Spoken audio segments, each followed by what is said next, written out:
Welcome to the Long COVID podcast with me, Jackie Baxter. I am really excited to bring you today's episode. Please do check out the links in the show notes where you can find the podcast website, social media and support group, as well as a link to buy me a coffee if you are able. You should not rely on any medical information contained in this podcast and related materials in making medical, health-related or other decisions. Please do consult a doctor or other health professional. I love to hear from you. If you've got any suggestions or feedback or just want to say hey, then please do get in touch. I really hope you enjoy this episode, so here we go.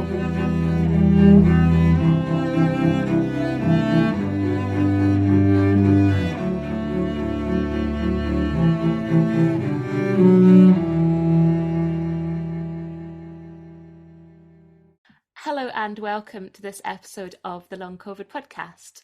I am delighted to be joined today by Dr Anjali Agarwal, who is a consultant physiotherapist, lifestyle consultant, EDS Hypermobility-specialised Physio, women's health specialist and Advocacy Co-Director of Long COVID Physio. So a very warm welcome to the podcast. Thank you, Jackie. It's wonderful to come and speak. Thank you so much for coming. To start with, would you mind just saying a little more about yourself and what it is that you do? So, Jackie, I'm based in India at the moment, and I practice out of Hyderabad. It's a city in the South India, and I look after a lot of musculoskeletal patients and patients with pulmonary rehab, women's health, pregnancy care, postpartum, and also a lot of long COVID patients, which I'm treating through telehealth, online media, and a lot of patients with EDS and hypermobility. So I was in the UK previously, but at present I'm working in India. During this past 3 years, a learning journey. I'm all here to share my very good stories and moments with you. Wonderful. I would love to talk a little bit about the connection or possible connection between EDS and long COVID, because this is something, I mean, if you were working with EDS before long COVID came along, so you will know a lot more about this from that perspective. But we've certainly been hearing quite a lot about the kind of, I don't know if crossovers is the right word between the two conditions, but certainly that there are a lot of people with EDS previously who have gone on to develop long COVID. So I'd love to hear a little bit more about this connection. So Jackie, if we see all over the long COVID communities, all my patients would always talk about POTS or MCAS, or they're having something called as joint subluxation, increasing fibromyalgic pains and increased gastrointestinal issues. All these are umbrella trifecta term, which we see in all my patients with EDS, POTS, and MCAS with hypermobility or Marfan syndrome. All of them come together as a trifecta together. So the previous to the COVID, right, these terms like POTS and MCAS was never new to me. Or hypermobility, joint support of gastrointestinal issues, fibromyalgia kind of pains. These are very common issues which we see in these EDS, Marfan's patients. But with long COVID, in my patients, I see POTS is dominating in them, MCAS is dominating in them.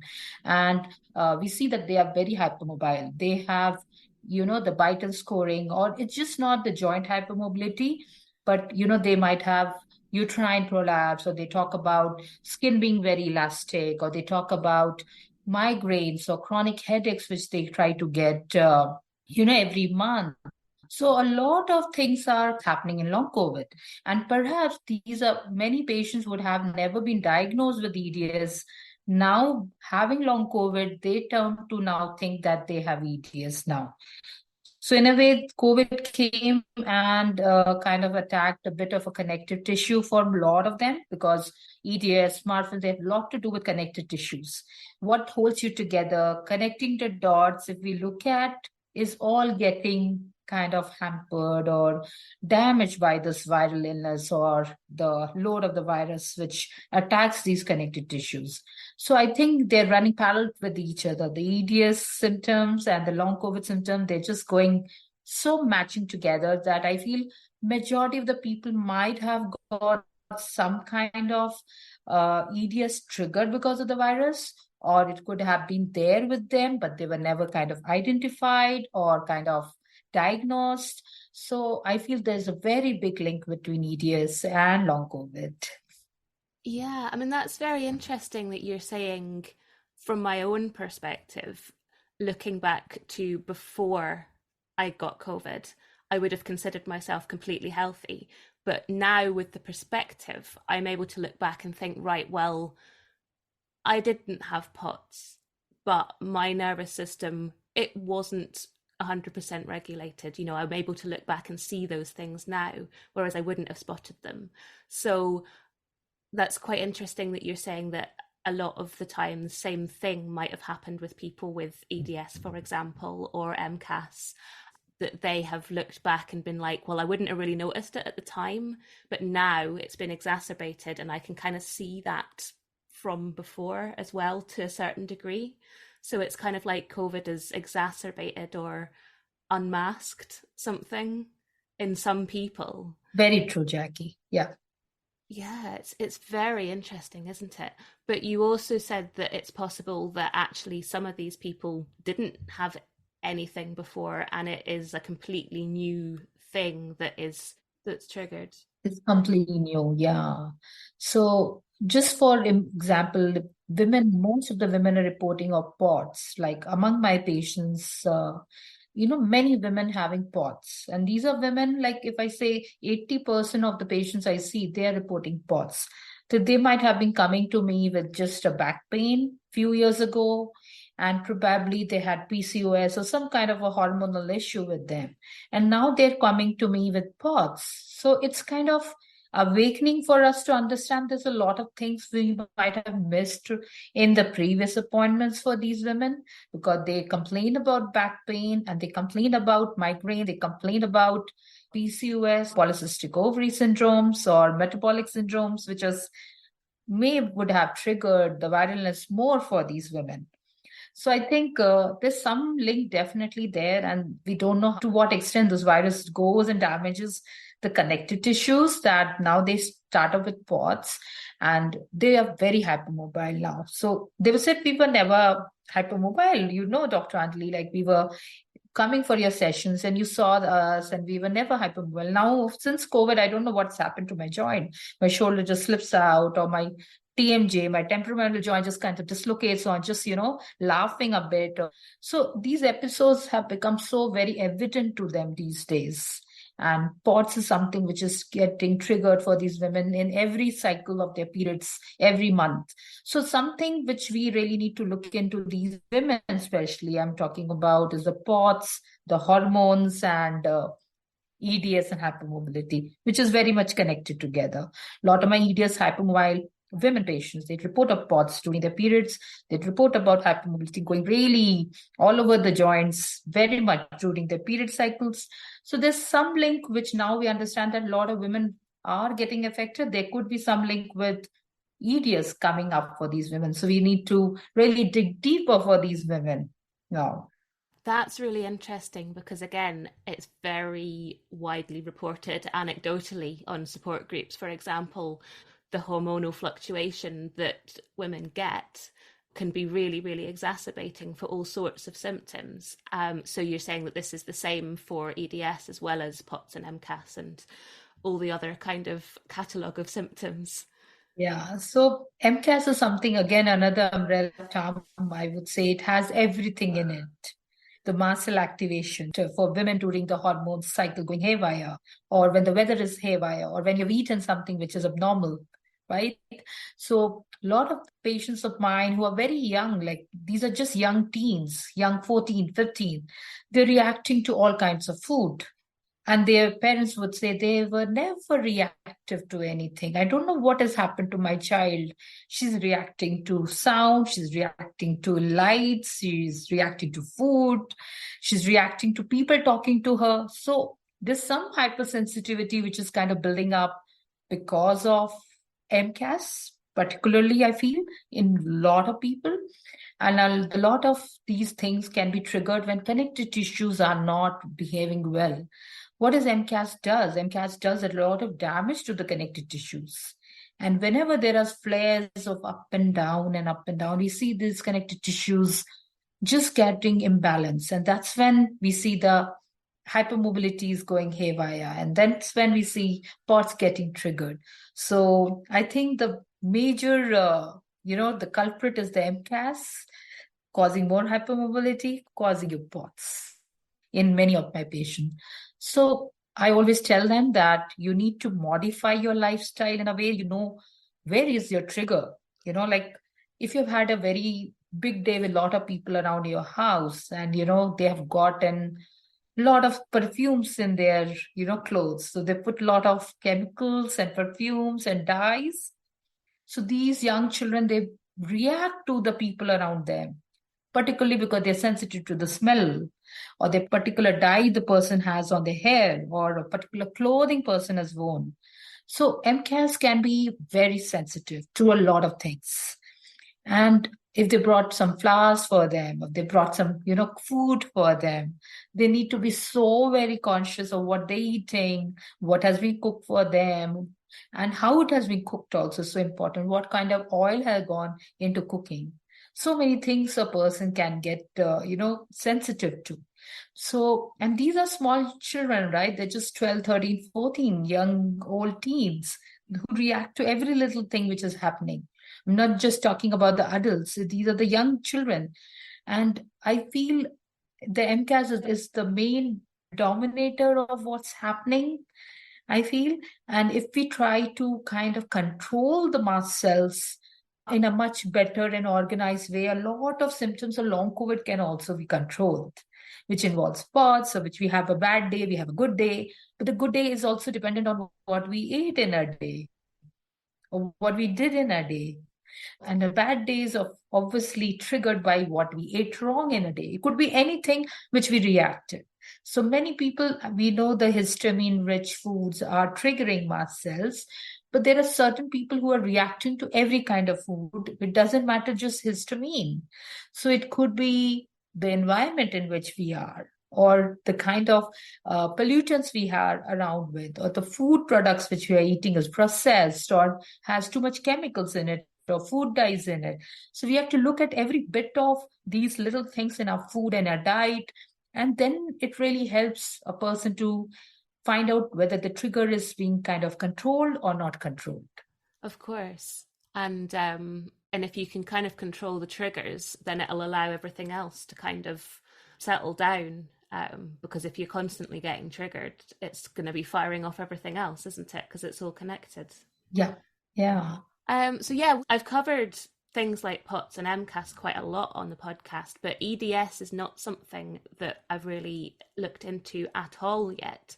So I would love just to hear about what EDS kind of is and how somebody might think they might have it. What sort of symptoms would they be looking out for to think that it might be something to look into for them? So EDS is mostly a connective tissue disorder. It's inherited by an autosomal recessive or autosomal dominant genetic condition. Either the parents having it, or it's been passed on from generation to generation, or it could have just been a mutation which happened when the child was born. So many of these EDS conditions can be classified into various grades. So there can be kyphoskolytic EDS or myopathic EDS. There could be the HEDS, the hypomobile EDS, or there can be a lot of EDS, kind of vascular EDS. These are the various forms of EDS.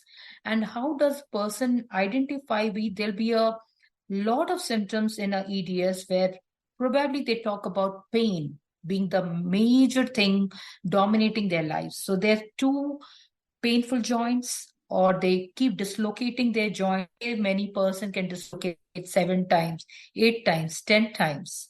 So my patient's kneecap can buckle up or dislocate 10 times in a day. So they're trying to get up from the bed and the kneecap just dislocates. Or they're trying to put something on the table with the glass in their hand and the shoulder dislocates. So the scapula kind of comes off. These are extreme forms of EDS. And many of them, they'll have a crooked spine, which we call as scoliosis or curvature in the spine. And they start showing these symptoms when they are 12, 13, 14. When the children reach puberty, that's the maximum age they can be diagnosed if they're having a curve in their spine. This is also because they have so hypermobile ligaments in between the vertebrae that the joints just kind of move to one level. Then many of the young women, when they're having their periods, so every period cycle they dislocate their hips. So they always will say, "I dislocate my rib cage, I dislocate my hip." Very painful during the period cycle. We have to tell them how to brace it, how to keep yourself in a good position to control that too much movement of the joint tissue.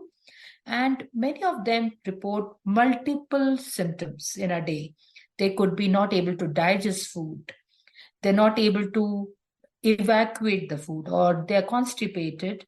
Many of them will have uterine prolapse. Sometimes they feel that the bowel and the bladder, they are either leaking on coughing or just leaking without any cough.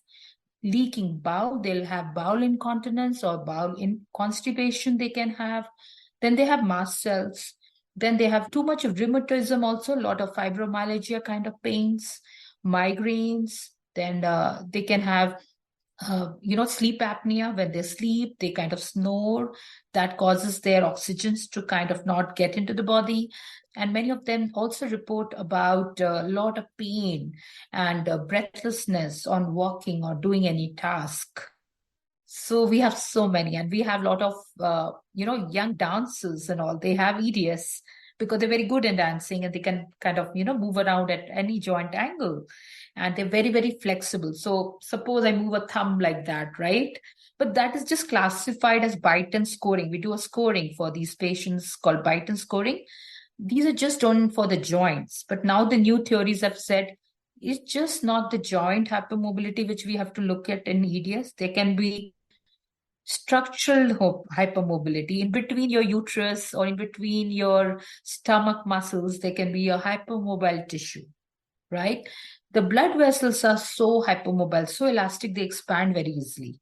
So many of these patients have POTS because they have very hypermobile blood vessels, and those cannot relapse and contract to push the blood against gravity. Okay, so when they stand up, their muscles and the ligaments, they get looser, and they spread open the tissues, and they can't pump the blood up to the heart against the gravity. So maximum why hypermobile tissues are having POTS is one of these reasons. It's more, physiological, physics oriented, problems for them. So over and all, they have an issue which suffers every aspect of their life. Many of them would have dislocated eye lenses or glaucoma or cataract, or they'll have very crowded tooth disease, and their gums just kind of keeps moving with the tooth. It's so supple inside the mouth. So they have to have frequent dentist visits and all.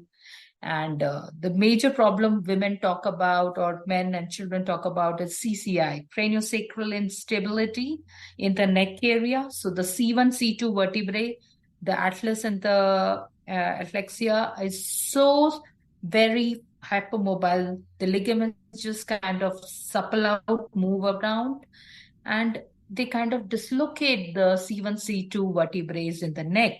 And they also, similar symptoms of what we are seeing in long COVID, many of the patients are seeing in kind of craniosacral instability, also almost mimicking the same thing.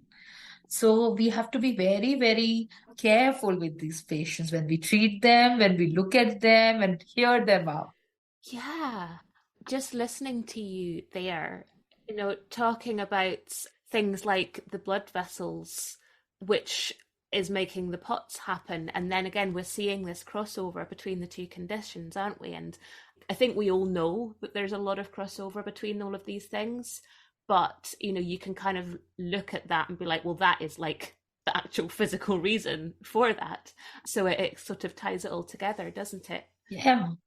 So you have been working with EDS patients from before, and now you're starting to see, in fact, you have been seeing a lot of people with long COVID coming to see you as well. And what do we do? I mean, what sort of approaches do you take with these patients to try and help them? We'll be right back. I'm interrupting myself for a second to tell you about long COVID breathing. The fabulous Vicky Jones and I have teamed up to bring you long COVID breathing. We are both passionate about sharing our expertise and experience of the breath and how incredibly helpful that can be with long COVID. We've worked together to develop a course that is specifically tailored to those with long COVID. It's a 6-week course with 12 sessions, all delivered online. The community feel and learning that we're all sharing is such a joy. To find out more information and to sign up for our courses, workshops and other shorter sessions, please check out the link below, longcovidbreathing.com, or email longcovidbreathing@gmail.com to start your breathing journey with us.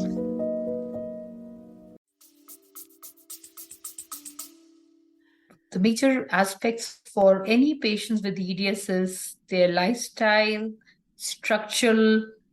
You need to look at their structure, look at their lifestyle, look at their circadian rhythm, and also look at their connecting the dots, connective tissues. So if you look at how we take care of the connective tissue, one, same thing will apply for the long COVID too, how to take care of your connective tissue. Second is how your lifestyle is. So basically what you're eating in a day, what you're doing in a day, how you're managing your day, and what happens if there are triggers, how do you manage those triggers? So how you divide the lifestyle into taking care of yourself. Any trigger happens, how do you take care of those triggers? And what you do in a day while eating food, while sleeping, while taking care of normal activities throughout the day, whether it's work, whether it's school, or whether it's doing activities of daily living in the house. And also looking at circadian rhythm. So EDS is very much controlled by what time you're getting up, what time you're sleeping, how much time you're sleeping, what time you're eating food, because all the circadian rhythm controls your mast cells.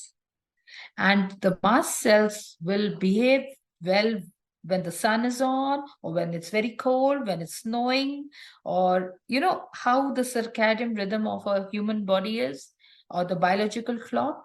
We have to look at that.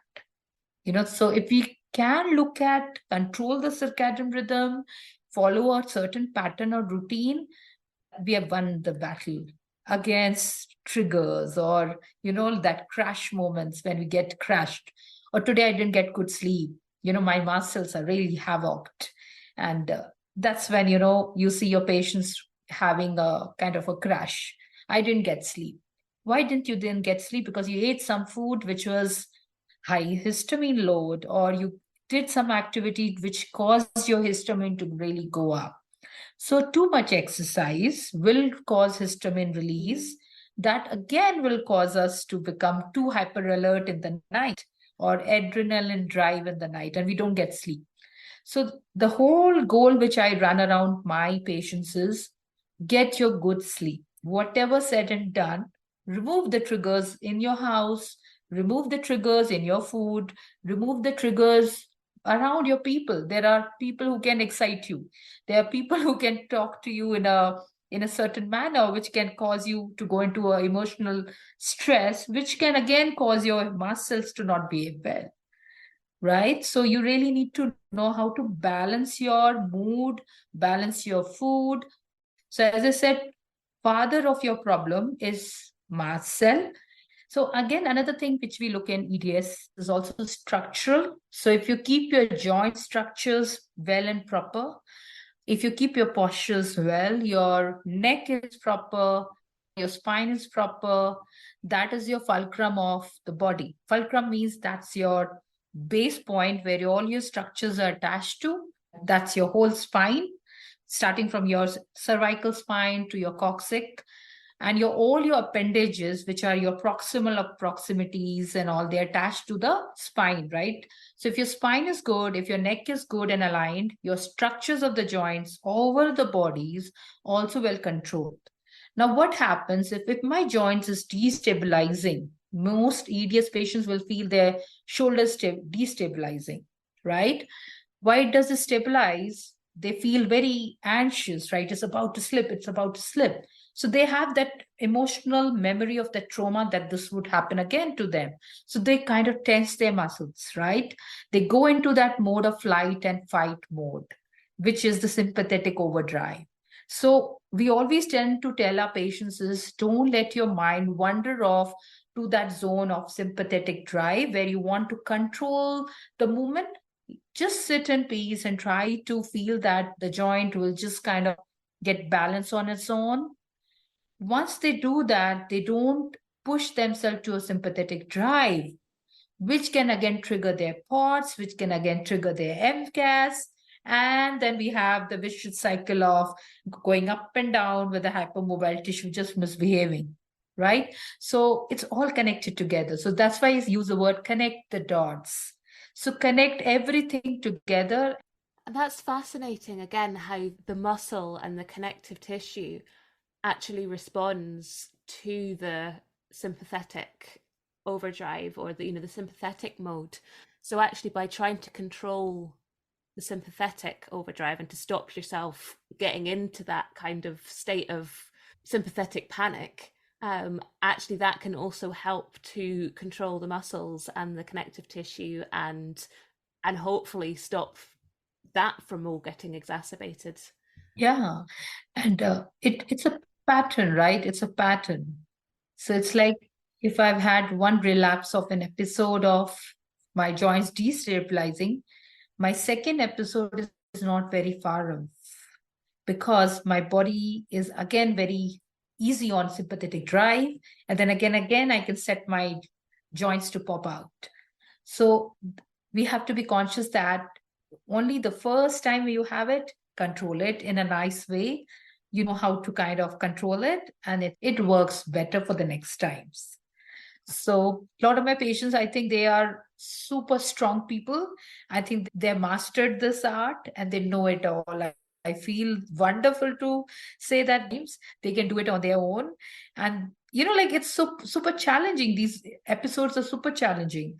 But the moment you tell them the tips and the tricks to do it, manage it, because somebody was taking a flight from California to India and she just popped the TMJ joint in the flight. She yawned and she popped it.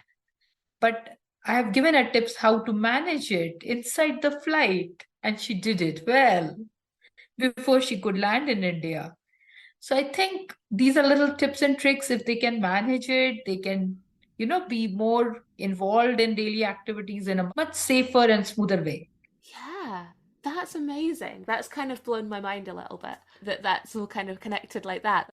So yeah, would you be able to talk through some of these, you said tips and tricks for managing these kind of moments? So the simple tip is to have a very stable spine, have a very good lot of strong core muscles, have a good night's sleep to keep your core strong, have a well balanced diet, which involves no trigger food, which is tailor made, specific to individual, because some kind of foods are good for you, some food may not be good for you, because I know there's a big list of histamine food, which we say, but some food definitely works best for some people, some may not work. And plan your day out, like plan, pace, and we have been talking about it a lot, the 3 Ps, right? Planning and pacing and trying to kind of prioritizing your jobs. So obviously we know that connective tissue becomes too elastic the more movements we do in a day, right? The more movements you do means more blood flow happening, more expansion of the tissues and everything happening. Again, then that will cause us to go into that phenomena of going down and going up and having a crash, getting recovered, then having a crash. So to avoid these kind of fluctuation of up and down hill of the health, eat at proper timing. That's very, very important. Try to distract yourself or do a digital detox post 6, 7 p.m. in the evening. What happens in the EDS cases is the mast cells are triggered by all the gadgets around, the EMF around us. We have too much of electromagnetic fields. That also plays a role with mast cell getting very active, very triggered for these people. The more You are with the blue light in the nighttime, your circadian rhythm is upset, your melatonin hormone is upset, and then you go into a sympathetic drive. So the best tip is detox after 7 p.m. with all the digital gadgets, whether it's TV, mobile phones, any kind of Bluetooth gadgets which we have around us.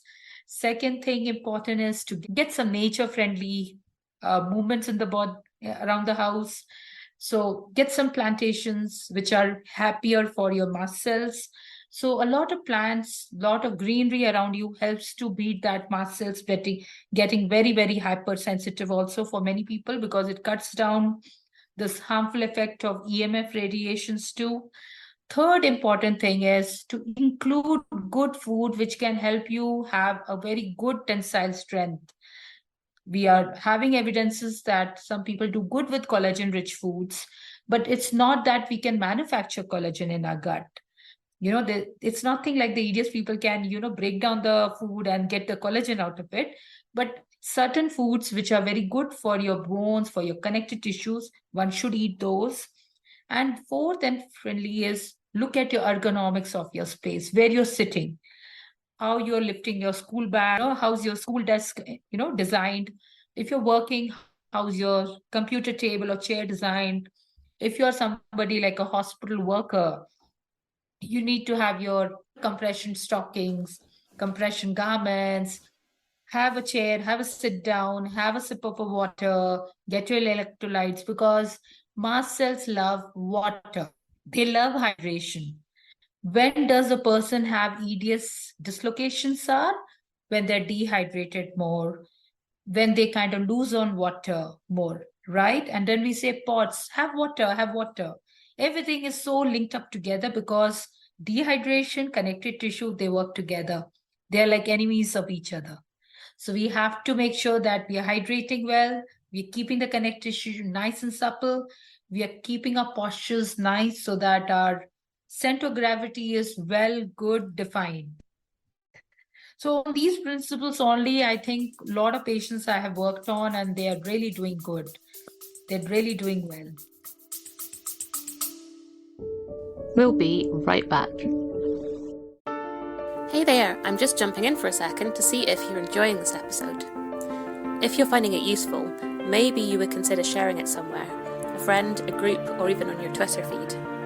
If everyone was able to share just once, we'd be able to get this information out to even more people who really, really need it. So please consider sharing somewhere if you possibly can. I hope you enjoy the episode, and thank you so much.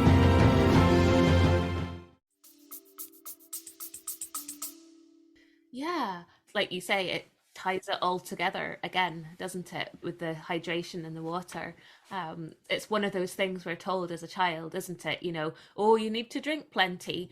And it's not just one of those things. Like, we're told it because it really is important. And certainly before I got COVID, I was very busy. I was always on the go.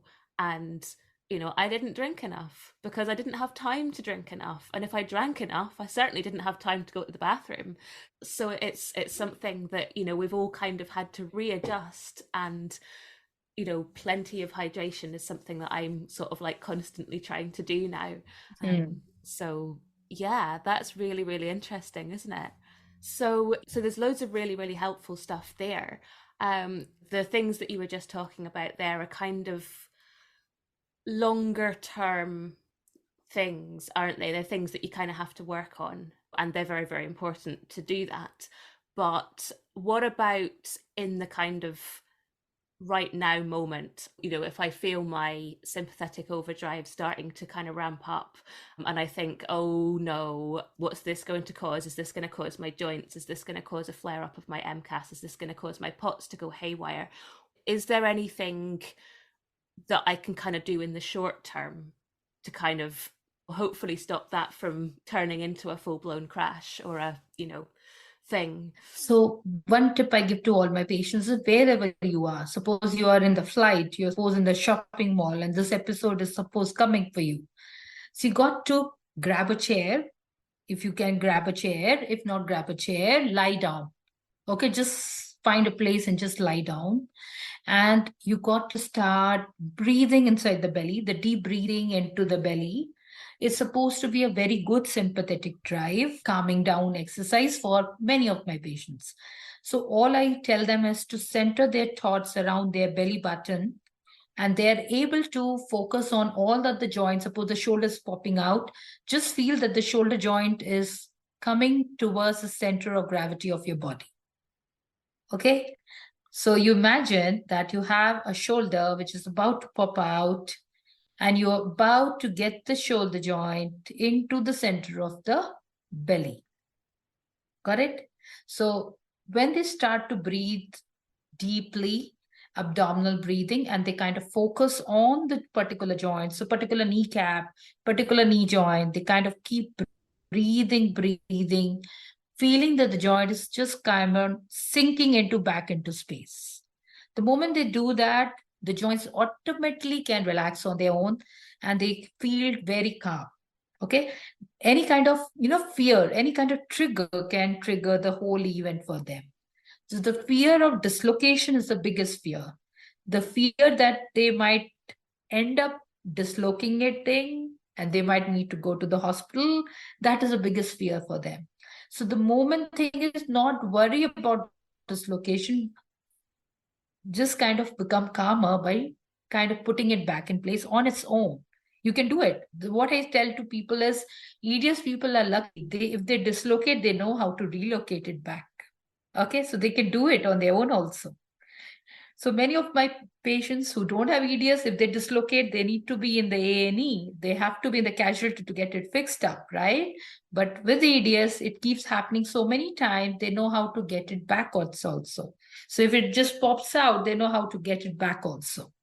That's one of the things. And the centered breathing, which I called, or the abdominal breathing, is the wonderful technique to do wherever you are in the world, in whatever circumstances you are. And this helps to not let the sympathetic drive kick off at all.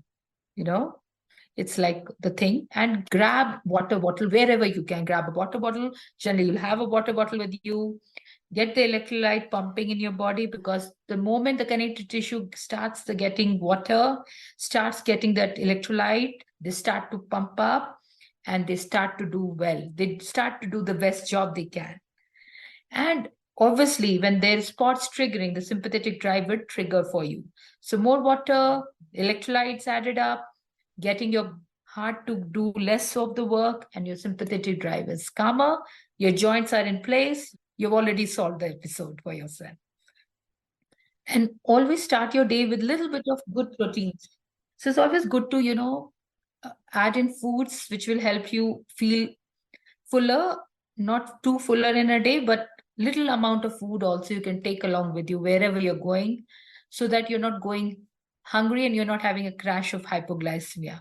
So they also go into hyperglycemic mode. Sometimes the sugars can go down very much. I always tell them, never go hungry. You need to be eating food. Carry your small tiffin box wherever you are going with a little amount of food with you, and never go hungry, because you might not get the food which you want to eat because it can trigger mast cell. So carry your own tiffin boxes. Don't shy away from taking that tiffin box of yours. And a good stable shoe. So you need to wear a good footwear which will give you more stability while you walk. So avoid high heels, because that again can be totally against spots and all, will cause more dislocations if your center of gravity is out of place, especially for the women folks. And try to wear shoes which have a broader base of support. It helps you a lot to walk longer, better, and stand for longer time too, without crashing out. Yeah, of course. So all these sort of modifications that we can make to get our body into the best possible position to kind of hopefully not get triggered, but if it does, to be able to handle whatever that is, I guess. Yeah. Obviously, avoid postures which involves too much of hyperextension. Sometimes people tend to go with their chest completely backward and their tummy is protruding forward. And this is clearly good for all the long COVIDs also. Avoid anything which involves hyperextension, where your neck is going beyond your tummy, backward, Okay. And neither try to get your neck too forward than the tummy. So these two extreme poses or postures are extremely dangerous, I would say, because if your neck instability comes more. So always try to feel that your neck is standing on top of your spine. So that's called as a neutral posture, and it helps the ligaments of your neck to be more stable. And it also helps you for not going into that sympathetic drive too. I mean, I think certainly something that I have struggled with long COVID is, rather than using exercise and movement as a way to help things, actually it's been more about not doing things than doing things, and that is not something that comes naturally to me, and I think it's the same with a lot of other people. So for me, it's been trying to get this balance of getting some movement but without it being too much to trigger other things. And I think this is a very alien kind of concept to a lot of people, because we've been told since childhood that exercise is good. And it's this kind of different, opposite almost to that. Yeah. So finding that balance is really hard, isn't it, when you've got long COVID? I think everybody have to have their own bar, which they put for themselves. So this is my zone. This is the zone for Jackie. And that's how our bar, which is all going to come together, like that's how it has to be. So it should never be that I overdo something which will cause too histamine release, because exercises causes histamine to release too much. And that's the mast cell being triggered. Then it's triggering your exertional malaise syndromes. And then it's causing your connective tissue to go really, really sorry. Right? So it's all linked up together. And if the goal is to keep it very simple and keep it very methodically and very organized. I know it's not easy for everyone to be very organized every day, but I think we can be more routined with whatever we are doing. We can fall in place with everything which happens. So I think the goal of exercise is we have to be knowing what's a safe zone, and we should know the bar at which we should draw a line and not proceed further than that zone where we might end up being too tired or having a relapse of the whole post exertional malaise. That's very, very important that we do the right stuff, the right moment with the right posture. So safe exercises are where we don't cause a histamine to bombard our bodies and our mast cells go very unhappy. So we need to know our structure is very important, which is our spine, our postures. Our neck is very important. The neck and the alignment with the spine is the best way we can justify how our day going to be. So if something has popped out from my spine, my neck has gone off, my spine has gone off, definitely my other joints will also start to dislocate, right? And as a result of that, if I've done wrong exercises with that kind of a spine, I'll have a crash. So it's all so interlinked in cases of EDS that your connective tissues, your spine, your posture plays together. They're all together, working together for your bodies. So we have to maintain a good posture, maintain a good neck health, and remember not to overdo things that we are causing our tissues to become, that we keep dislocating all our joints. That's again the reason of POTS getting triggered. That's again the reason of MCAS having a gala time, trying to make us feel like you've had a crash because of too much histamine, because of wrong exercise. So I think simple exercise, plan your day, and make your life simpler. That's the key word, I would say. When we have all these things going on, don't bombard yourself with complicated stuff. I need to do running, I need to do jogging. Like people have been told, okay, for me to get better with long COVID, you need to kind of, jump back in action, start running. But all these things will bring the person downhill. The histamine triggers, the POTS triggers for these kind of activities. I think take it slow, take it steady, and I think never lose hope. There's a lot of hope and people are recovering. Yeah, definitely. So to not do too much, which is something that I struggle with, and I know that other people do as well. So it's to do the movement that is right for you, not what someone else is trying to tell you to do. Correct. Be your own educator for your own condition. I think being more responsible for your own health is so important. Yeah, definitely. It's great to hear that you're seeing improvement in your patients. I think hearing positive stories and hearing that there are people that are improving, that are getting better is so important. So that's really good to hear. Yeah, a lot of my patients are almost back to being normal now. They're being able to get back to office or going back to work 4 days a week and trying to, get back to, they've been able to start to walk because they were totally debilitated on the bed, but now they're starting to walk. So it's a great recovery for a lot of them. Yeah. Oh, that's wonderful. So, yeah, thank you so much for joining me today. It's been so interesting hearing about everything that you're doing and to take a bit of a deeper dive into the EDS side of it. So, thank you so much. And yeah, thanks for all that you're doing. Thank you, Jackie. Lovely being with you. Thank you. Thank you so much to all of my guests and to you for listening. I hope you've enjoyed it, or at least found it useful. The Long COVID podcast is entirely self-produced and self-funded. I'm doing all of this myself. If you're able to, please go to buymeacoffee.com/longcovidpod to help me cover the costs of hosting the podcast. Please look out for the next episode of the Long COVID podcast. It's available on all the usual podcast hosting things. And do get in touch